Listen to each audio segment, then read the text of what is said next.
Okay guys, welcome back to another exciting video here, and today's subject is going to be 308. We've done a couple 308 videos recently, and we've been testing out some Starline Brass. Today will be no exception. We're going to go ahead and continue testing with our Starline Brass. Holding up good so far. I think we're up to like 4 or 5 firings. 4 firings, I think. And actually a portion of these didn't get fired in the last video because of the stabilization problems in our Savage. So I pulled those bullets out of those. Whatever. I'm kind of talking in circles here, but trust me. Starline Brass, that's what we're using. They are ready to go. So the bullet for today, very excited. This is one I've been really looking forward to trying out, even though I've been sitting on the box for quite a while now, waiting to test. But this is the 145 grain Lehigh Defense Controlled Chaos. This is going to make for a really good 308 bullet, I'm hoping. We'll see. You know, going to keep the expectations in check. My accuracy with solid copper bullets isn't always great, but hopefully it's good enough, or maybe it'll, maybe they'll shoot awesome. Who knows? That's what we got to find out today. All right, a couple of things about this bullet. I was looking at it, having a quick up close look at this dude. These are just about the prettiest bullets I've ever seen in my life. These are, I think, brass or something pretty close to brass. Very shiny. These haven't oxidized at all, and like I said, I've had them for quite a while. They're just a really, really beautifully made bullet. As you might tell by the name, Controlled Chaos. They are an expanding bullet for hunting, and I've read good things about them. The front portion of the bullet expands, and I believe it fragments, and then the base is, stays together for that deep penetration. So, looking forward to trying this guy out. Really, definitely looking forward to trying it out. Lehigh's got a nice little selection of 308 bullets. This 145 Controlled Chaos is the one I picked up, but there's also a 165 Controlled Chaos, which looks like pretty much the same bullet. It's just a little bit longer. And they've got a 152 grain copper bullet, which I think probably has very similar, if not identical, dimensions to this bullet. So that 145 to 165 grain range, those are your options from Lehigh. And they also offer some lighter stuff. There's a 110 grain and 115 grain Controlled Chaos that I've used in 300 Blackout. I've used the 115 and 300 Blackout, but should work fine for 308 as well. They've also got a 79 grain bullet they call their close quarters bullet. I guess it's a explosive expansion, close quarters bullet. So that's Lehigh's offering for 308. As far as cost goes, these right now are about $39.10 for 100. So 39 cents a piece is not that far outside of the realm of normal these days, right? Bullets are getting more expensive, and as far as copper solids go, this is as good a price as any. So I think, of the other bullets we talked about earlier, most of them are in that $40 range-ish, somewhere around there. Except for that close quarters bullet, I think it's much more expensive. But these normal Controlled Chaos bullets, pretty reasonably priced. Now, one of the very best things about Lehigh Defense is that they have load data for their bullets. So there's a nice little sheet for this bullet in 308 Winchester. They also have data for it in 30-06, I believe.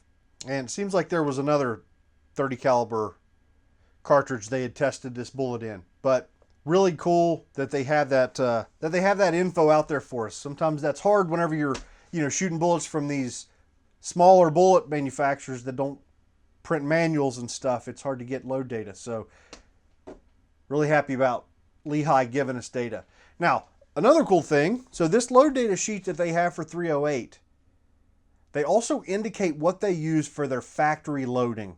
And what they use is Accurate 2230. Accurate 2230 is the exact same powder as Ramshot X-Terminator. And this is the powder we're going to use. We're going to try to recreate Lehigh's factory load. They shoot from 38 to 40 grains of Accurate 2230 with this bullet. So that's exactly what we're going to shoot. We're going to shoot half grain increments, 25 shots for each gun, right? We've got my Tikka bolt action gun that we're going to have 25 rounds for. And we've got my my Savage Model 99 lever action gun that we'll have 25 rounds for. So we'll shoot 38, 38 and a half, 39, 39 and a half, and 40 and see what happens. Lehigh says that velocity at the 38 grain charge should be about 2510 and the 40 grain charge should be 2800 feet per second. Their load data is for a 16 1/4 inch barrel. So we'll probably see a little bit better velocity than what they report. So we'll see. So I also looked at the Ramshot load data, and this 38 to 40 grain range that Lehigh uses seems a little bit light, a little bit on the light side. So with in the Ramshot data, a lot of the starting loads for bullets in this weight class were over 40. So this seems like pretty conservative data, and I'm totally okay with that. We'll see how it performs. Lehigh also uses this powder for their 223 factory ammo. So maybe they just already had the powder on hand. It works well for 308 as well, so they used it. I don't know. We'll see. We'll see how it does. I expect it to do well. The good news, though, is the Lehigh load data has got 5 other powders, including Ramshot TAC, IMR 4320, Reloader 10X, Benchmark, and Accurate LT32. So pretty good variety of powders there. For primers, we are going to use CCI large rifle primers. These are the number 200s. So that's kind of all there is to it. Step one is just going to be to neck size these guys. I did tumble these since the last video. Actually, after I had pulled all the bullets, some of the powder was getting stuck down in there, so I just went ahead and threw them in the wet tumbler for a little while to make sure I had all that powder cleaned out and also clean them up a little bit. So they're in really good shape. They do not need trimmed. Brass is still nice and short, so we're just going to neck size them, chamfer and deburr the case mouth, prime them up, and we'll be ready to rock. So let's get started with the neck sizing. I'm going to use some Imperial dry neck lube, Redding Imperial dry neck lube.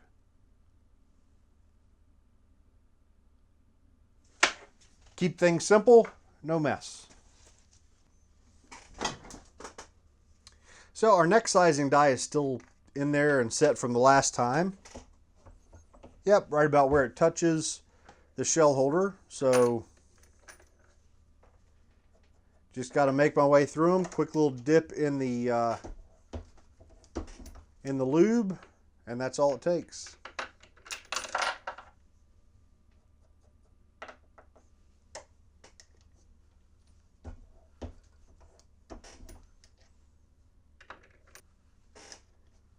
Once you get a bit of lube up in the die, you don't necessarily have to lube every case, but every, I don't know, 4th or 5th case, I go ahead and dunk it in the lube.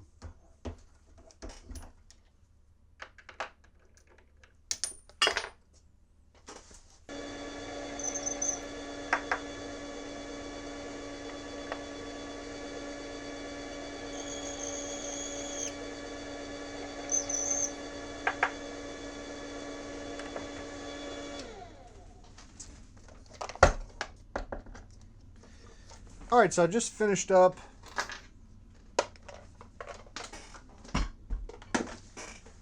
chamfering and deburring all of the cases. Let's get this brass brushed out of the way. So I've wiped off the excess neck lube and chamfered and deburred the case mouths. All that's really left here before we get to powder and bullets are some primers.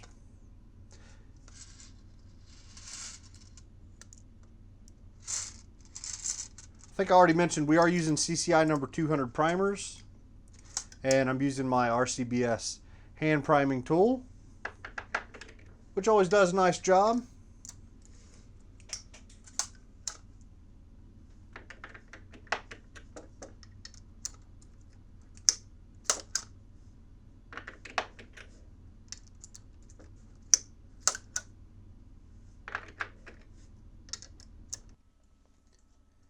Okay, I think we covered the load data a little bit earlier, but a couple more things to say here. So yeah, we are shooting 38 to 40 grains in half grain increments.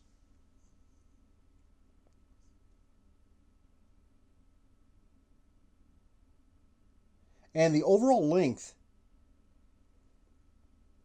on the Lehigh load data is 2.785. Which is perfect. That's short enough to work in both of my magazines, in both guns, so that's good.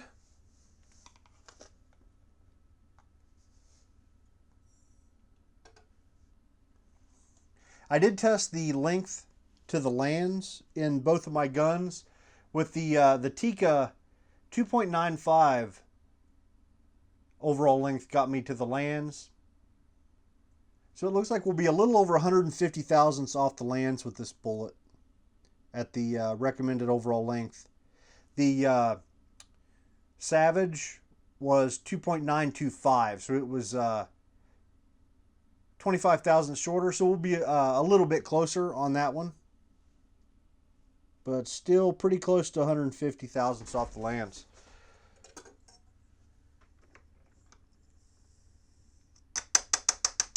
Now, something I'm worried about with this bullet is the really small amount of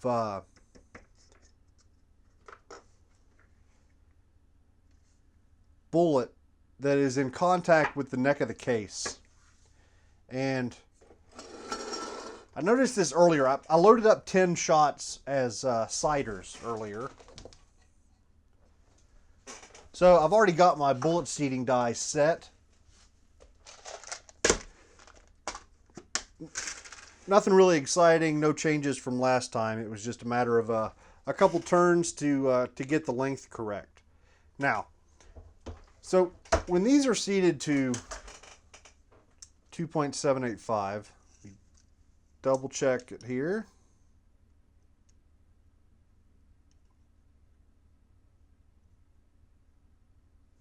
A little bit short, 2.784. It's kind of a weird situation. The mouth of the case, it ends up being a little bit weird because the top groove on the bullet is above the mouth of the case. And when I first seated one of these, I thought it, I must have made a mistake or something was wrong. I got on Lehigh's website, looked on the page for their factory ammo, and it looks exactly the same way, with that little bit of gap. Which is no big deal at all. Like, no big deal at all. I'm just kind of pointing it out. But,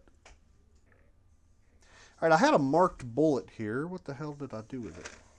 There it is. It's inside the box. So, I took a bullet and marked the bands with a black Sharpie. And you'll see that those top two bands, those are all that make contact with the neck of the case.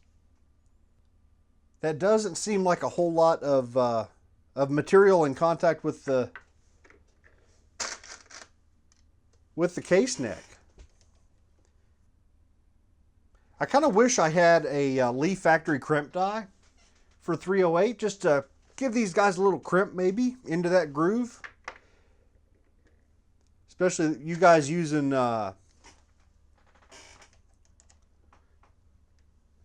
especially like you guys loading for AR-10s, that's exactly what I would do with this. Let's go back to that picture that shows the black bands.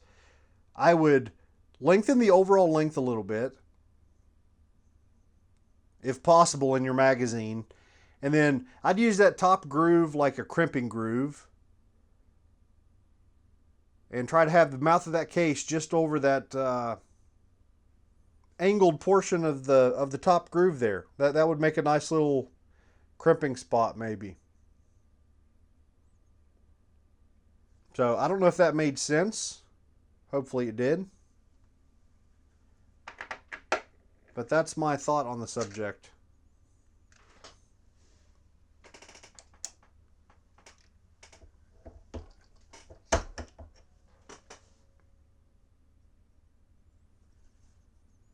This powder, I didn't really talk about it. It is a spherical powder.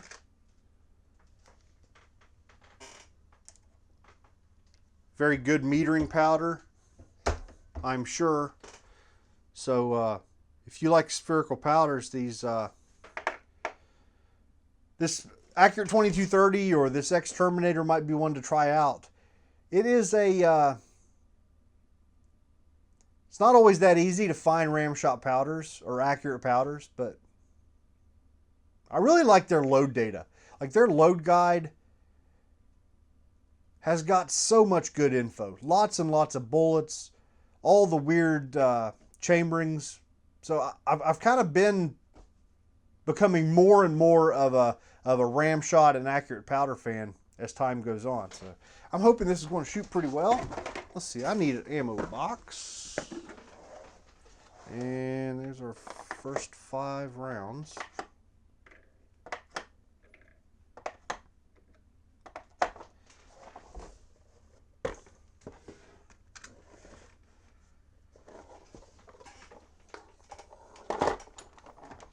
So let's see, so that's the first 5. Yeah, no problems there. Have I covered everything? I feel like we've covered everything here.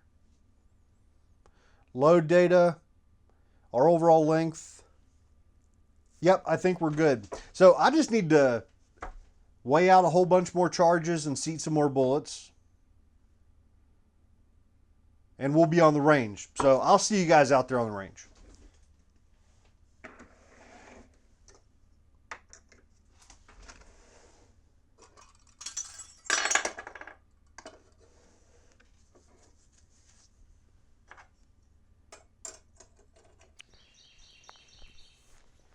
Okay, welcome back to the JRB Outdoor Range. Freshly mowed and looking good. So about 30 minutes ago, I was carrying out a handful of garbage. Got to about right here, and a big ass copperhead was crossing the path, heading towards the creek. I really hate snakes. That's okay. So the sad thing is, it had been so long since I had shot that the poor 100-yard range was nothing but weeds. So spend some time here cleaning up the range, and we're ready to go with our Lehigh Defense. See if we can see our 100-yard target. Probably not with this lens. There it is out there. So we will be shooting 100 yards, our Tikka. Yep, so our Tikka will be first up. As you can see, I'm shooting off a bipod with a rear bag. And we're using my Magneto Speed chronograph today. Got it strapped on there, ready to rock. And back here is our Savage. Now, both of these guns have sporter barrels, you know, small, thin barrels. So I'm going to shoot 5 shots and then alternate over to the other one. And so on. So it'll be a bit of a pain in the butt moving the chronograph back and forth between the guns, but that's okay. I think it's worth it to make sure our barrels don't get overheated and affect our group size. So I'm ready if you are. Let's get to it.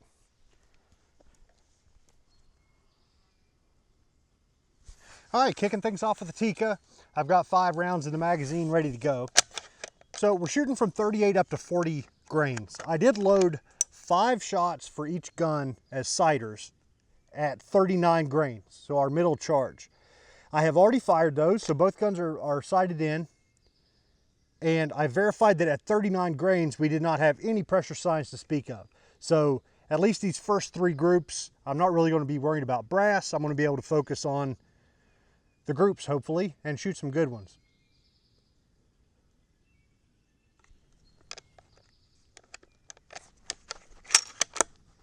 Let's get to it.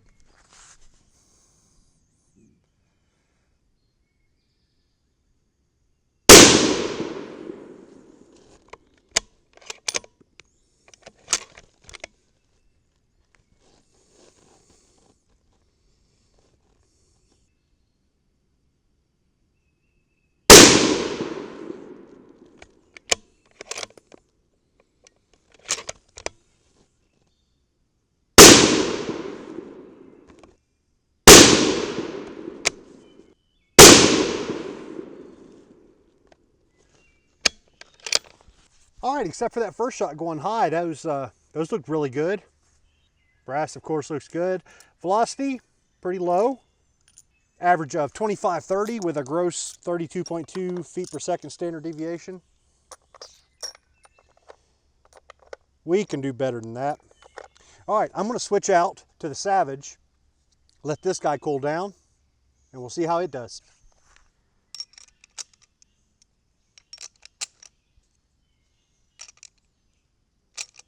Okay, that's 5 rounds in our rotary magazine. Get this guy closed. So these were neck sized, which I don't have a lot of experience neck sizing for lever actions. So, but I wanted to give it a try, and the bolt is definitely a little bit hard to close on some of these. But I haven't run into any yet where it's so bad that I can't get it closed. So let's see how these shoot. 38 grains with the Savage.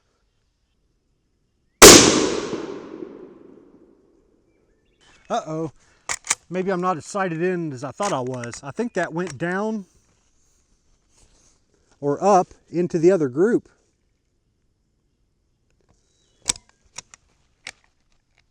Yeah, this shot here, or this round here, is pretty hard to close the bolt.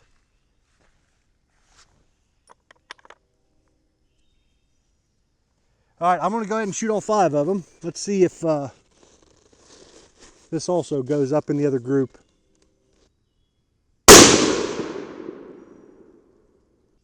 Nope, that's out there to the left. Let me look a little closer, see if I can find that first shot. Well, I can't really see it. I think maybe it missed the paper, the first one. So I don't know. We'll just keep on shooting. Let's see what this 5 shots gets us.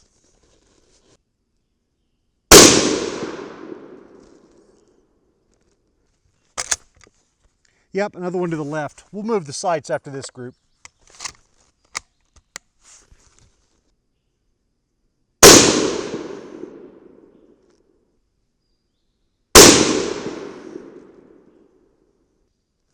All right, that's a little bit gross. I'm gonna move the sights. Let's move a minute to the right.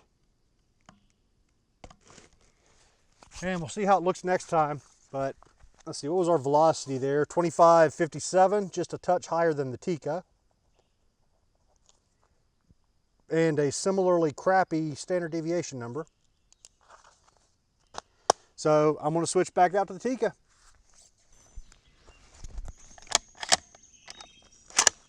Okay, here we go, 38.5.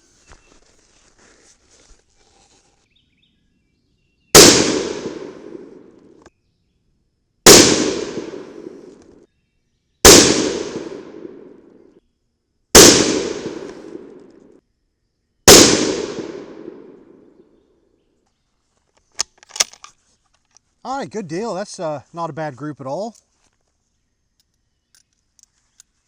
Let's hope the Savage tightens up like that as well, because I'm a little bit worried about that first group from the Savage. Okay, velocity up just a touch at 25.51.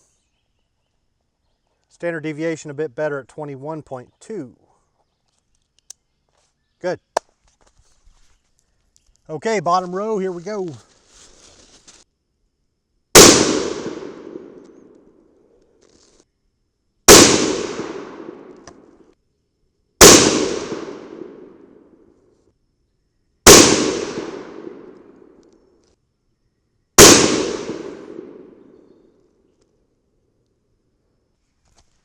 I didn't see where the fifth one went, so I'm going to assume it's in the middle, kind of in the group. Huh, kind of weird. A couple of them tried to group. Maybe as we keep going up in charge weight, those crazy flyers will tighten up a little bit. We'll see. All right, back to the Tikka. So velocity on that last group with the Savage was a little bit higher than I expected, 2631.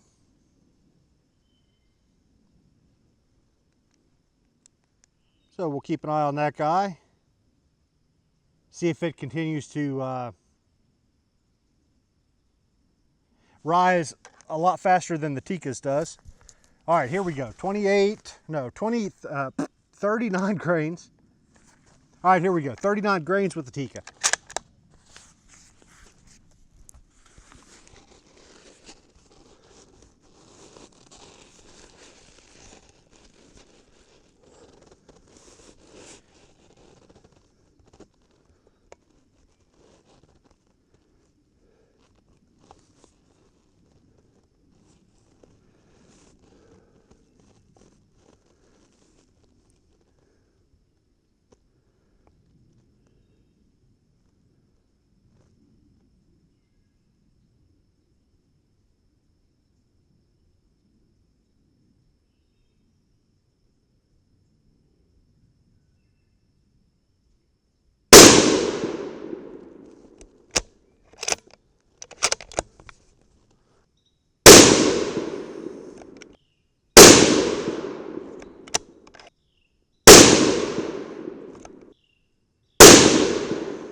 All right, another good group for the Tikka.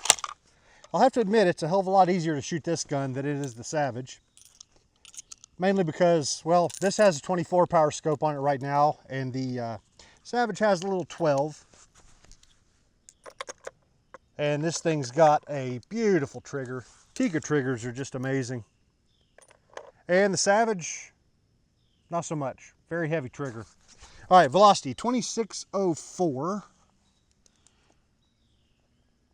With a 22.9 standard deviation. Okay, back to the Savage. Okay, 39 grains with the Savage.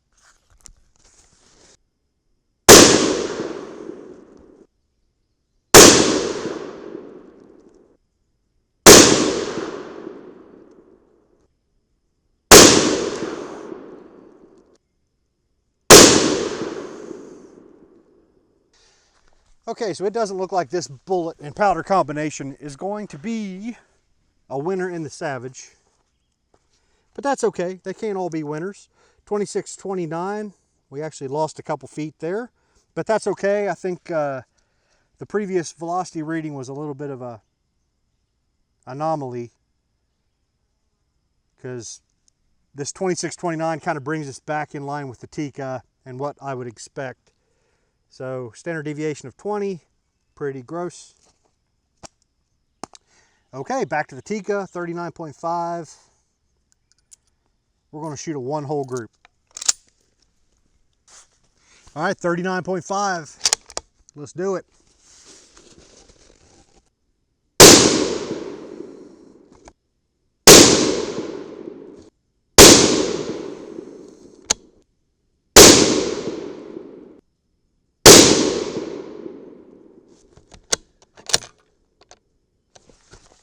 All right, so it's not one hole, but it's not too bad. I'll take that. We may have found a winner for the Tikka. It really seems to like this powder and bullet combo. Velocity 2640.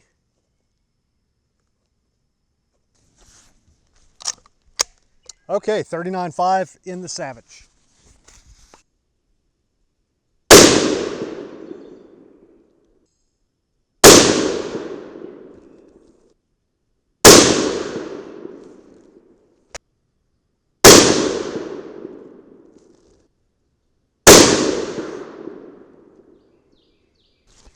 All right, another pretty gnarly group.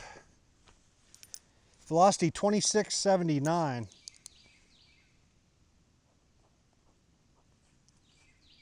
looks about right. 27.6 standard deviation, which is pretty gross. Group, pretty darn gross, and pretty dramatic. Point of impact shift up high, kind of weird. I'll tell you what I'm going to do. I'm getting sick of moving the tripod and the chronograph back and forth between the guns. Since the Savage isn't shooting that well anyway, I'm going to go ahead and put it out of its misery.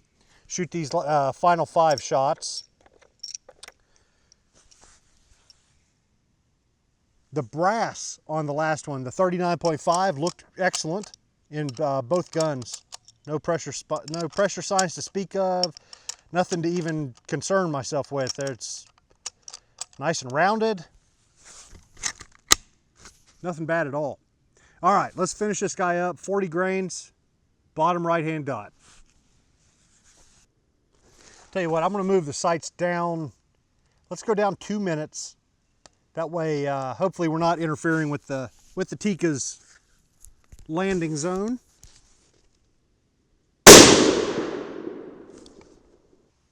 This first piece of brass looks great. So let's rattle them off.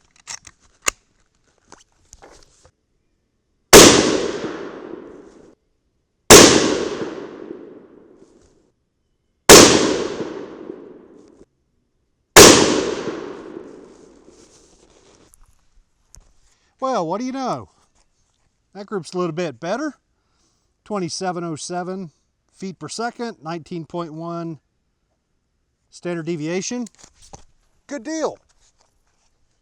That makes me feel a little bit better. All right, let's get back to the Tikka, see what it thinks of 40 grains. All right, 40 grains in the Tikka. Let's put these things through the same hole.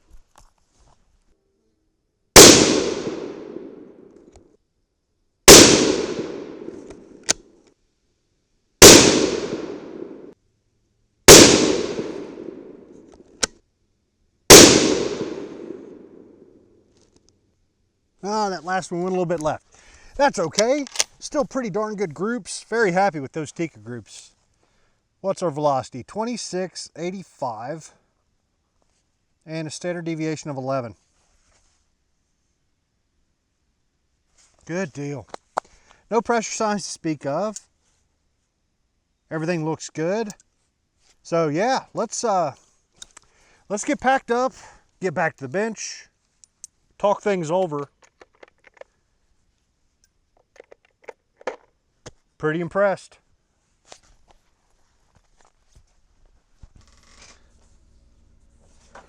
Man, oh man, the tale of two guns here, right? Let's see, let's darken this up. All right, so our Tikka was all about this bullet. It really dug this bullet. Very nice groups all around, pretty much. Our worst was the first at 1.98 inches, but it quickly tightened up. And our top three here, very, very nice looking. 839, 855, and then a 1.3 up here at the top because of that little dude kind of screwed us up. But this bullet was trying hard to group, right? Like it wanted to shoot good groups. With the Savage, not so much, right? It was a bit of a mess all the way across. 3 to 4 inches until this last guy tightened up with a 1.39. Not that impressive. And it just goes to show you, well, like I said, there were some contributing factors, right? With the trigger, the 12 power scope, I was never going to shoot as good groups as I did with the Tikka, probably. But I was holding better than this, for crying out loud. So the Savage just did not dig these bullets. That's just all there is to it. Tikka dug it. Tikka definitely dug it. I want to try some more work on this. This is it's definitely entered contention to be like maybe my deer hunting bullet this year. I wouldn't mind killing a deer with these guys. See how they perform. The velocity was not awesome. 2685 out of the Tikka. Now the Lehigh sheet said that they got 2800 feet per second out of a 16-inch barrel. So we had 4, 5, 6 inches of barrel on them, but missed their velocity number by over 100. So I'm calling BS on their velocity number there. The brass all looked amazing. Let's have a look at the brass. This left-hand group of 5 is Artica. You can see nice rounded primers. Not the least bit of primer flattening going on, and of course nothing else. And it was the same way in the Savage. No problems at all to report. So maybe, you know, we could take this 40 grain charge here and maybe work toward that 2,800 feet per second target. I don't know. It's climbing kind of slow, right? Each half grain, like here, that got us about 40 and about another 40. So I don't know if we could get there in the end or not, but it might be worth playing around a little bit more on this high end and just seeing what happens. But overall, very happy with the bullet. Can't really argue with those Tikka groups. Those are pretty good as far as what I normally shoot in that gun. All right, let's brighten things up. Now, so clearly our bearing surface, neck tension, bullet setback, you know, possible issue that I made so much of a big deal about earlier in the video never came to pass. And that's okay, and it's not surprising, but it's still something I'm glad I brought up, because I think you should be aware, right? If you're running a semi-auto or something, just be on the lookout for bullet setback. You know, maybe cycle your action a bunch and take some overall length measurements. Make sure you're not getting any bullet setback as these things run through your action. Especially like maybe those of you who neck size and control the amount of neck tension you're using. If you're using a small amount, then this just may not be a bearing surface that's enough to get a hold of things well. I don't know. Maybe I'm making a big deal out of nothing. Whatever. Take it for what you will. Just keep your eye out. Another thing, that bolt on the Savage was just a pain in the butt to close at times. And there were several times where I had misfires because I hadn't got the bolt all the way closed. So I'm going to be full length sizing the brass for the Savage from now on. So next video, this stuff's going to get a nice full length resize and hopefully feed a little bit easier. It wasn't that bad, but it's definitely not something I would want to deal with while I was hunting. What else do we need to talk about? Does that pretty much cover it? I think so. Pretty happy with these. For one, they're freaking beautiful. Beautifully made. They shoot well. And Lehigh has done a very good job of getting their ammo into the hands of just about every freaking YouTuber out there, right? So if you want to go see expansion tests into ballistics gel and stuff, it's all over the place. There's no difficulty in finding gel tests for the Controlled Chaos stuff. So yeah, I'm thinking this might just be a bullet I want to hunt with this year. Or I might try out that slightly heavier copper version. I don't know. We'll see. But overall, very happy.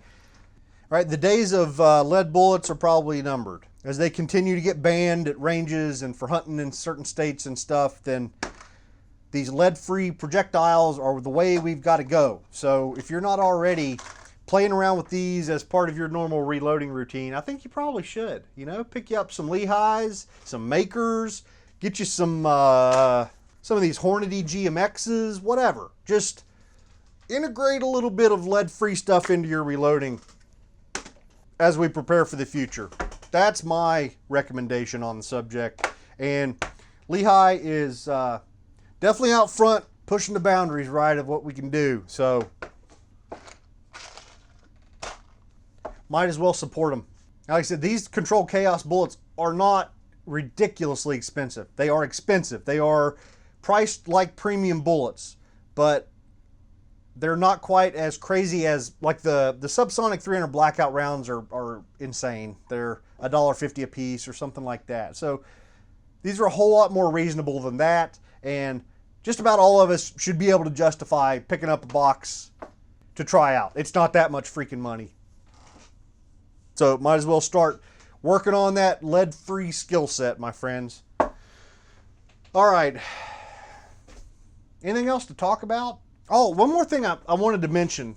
After shooting these super crappy groups with the Savage, I actually had some other ammo laying around. It's actually stuff my grandfather had loaded about 10 years ago. When he gave me that gun, he gave me all of his hand loads as well. And I haven't shot through them all. So after I saw this, I thought, hey, man, maybe my scope is getting loose or I got something screwed up. So I pulled out some of his hand loads, shot a nice little group with them. So I don't think there was anything wrong with the Savage here. I think it was just a matter of a bullet and powder combination that it didn't like. And like I said, this is a really good example of how, you know, what shoots in your gun is not necessarily going to shoot in your buddy's gun or your other gun. So don't get discouraged, man. All right, so I think that's it. We'll wrap this up, and I will see you guys next time.